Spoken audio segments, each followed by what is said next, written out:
Bonjour chers étudiants et bienvenue dans cette leçon de biologie qui porte sur le métabolisme des nutriments. Vous allez donc apprendre comment l'organisme utilise les nutriments des aliments après la digestion et l'absorption de ceux-ci. À la fin de cette vidéo, vous serez en mesure de définir le métabolisme et d'expliquer la régulation des taux sanguins des nutriments, donc les glucides, les protéines et les lipides. En lien avec ces objectifs, notre plan de match aujourd'hui consiste à faire une introduction au métabolisme, puis de voir le métabolisme postprandial et à jeun. Le métabolisme. Je vous rappelle que le métabolisme consiste en l'ensemble des réactions chimiques qui se produisent dans un organisme pour lui permettre de survivre, de se reproduire, de se développer et de répondre à tous les stimuli de son environnement. Le métabolisme peut se faire grâce à l'action d'hormones qui seront sécrétées par le pancréas, soit l'insuline qui régule l'état postprandial et le glucagon qui régule lors de l'état de jeûne. Vous m'entendez depuis le début parler d'état postprandial. Mais qu'est-ce que ça veut dire au juste? Ça veut dire quoi postprandial? Eh bien, cela est simple. Post veut dire après et prandial veut dire repas. Donc, après un repas, plus précisément jusqu'à 4 heures suivant le début d'un repas. Grâce à l'insuline, les nutriments sont utilisés et mis en réserve. Commençons par les glucides. Je vous rappelle que tout ça se fait sous l'action d'une hormone qui s'appelle l'insuline. Donc, lorsqu'il y a un surplus de glucose, il va être transformé et être utilisé pour la lipogénèse, donc la synthèse de lipides, de gras, dans le foie et dans les tissus adipeux. Il va également être mis en réserve sous forme de glycogène grâce à la glycogénèse dans le foie et les muscles.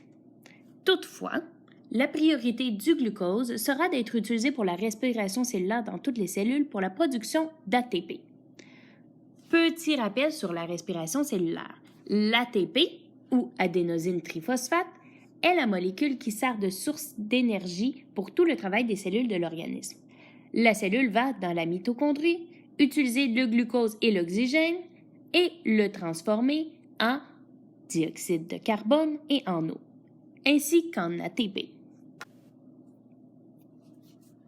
Pour les protéines, c'est très simple. Après avoir été dégradés en acides aminés durant la digestion par les enzymes pancréatiques, ceux-ci iront dans le foie et les cellules musculaires pour créer des nouvelles protéines. Pour ce qui est des lipides, encore plus simple, ils s'en vont directement dans les cellules adipeuses pour faire des réserves de gras, puis ils vont faire aussi un peu de réserve dans le foie. Maintenant, que va-t-il se produire avec toutes ces réserves quand on est entre deux repas ou que nous arrêtons de manger pendant quelques jours? Eh bien, ça va simplement être utilisé après avoir été retransformé en nutriments grâce au glucagon, une hormone. Donc, le but premier va être d'augmenter la quantité de glucose libre pour continuer à produire de l'ATP. Pour cela, on va utiliser la glycogénolyse, qui permet d'aller chercher le glucose qui avait été mis en réserve sous forme de glycogène.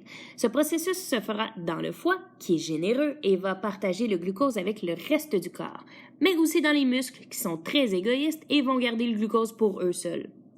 Il va y avoir aussi un processus qui se nomme la néoglucogénèse, qui se trouve à être la synthèse de nouveaux glucoses à partir de molécules disponibles dans le foie.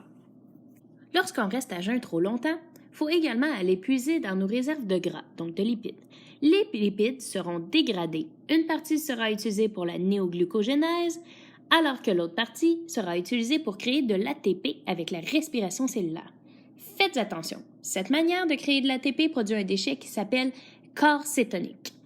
Ils vont s'accumuler dans le sang et faire baisser le pH sanguin. Donc, trop d'accumulation de ce déchet est dangereux pour la santé. Finalement, les protéines du foie et des muscles vont être dégradées en acides aminés pour être transformées et utilisées pour la néoglucogénèse, donc synthèse de glucose. Pour conclure, nous avons vu dans le cours aujourd'hui comment définir le métabolisme, ainsi que comment expliquer la régulation des taux sanguins de nutriments, donc les glucides, les protéines et les lipides. Merci d'avoir écouté et bonne étude!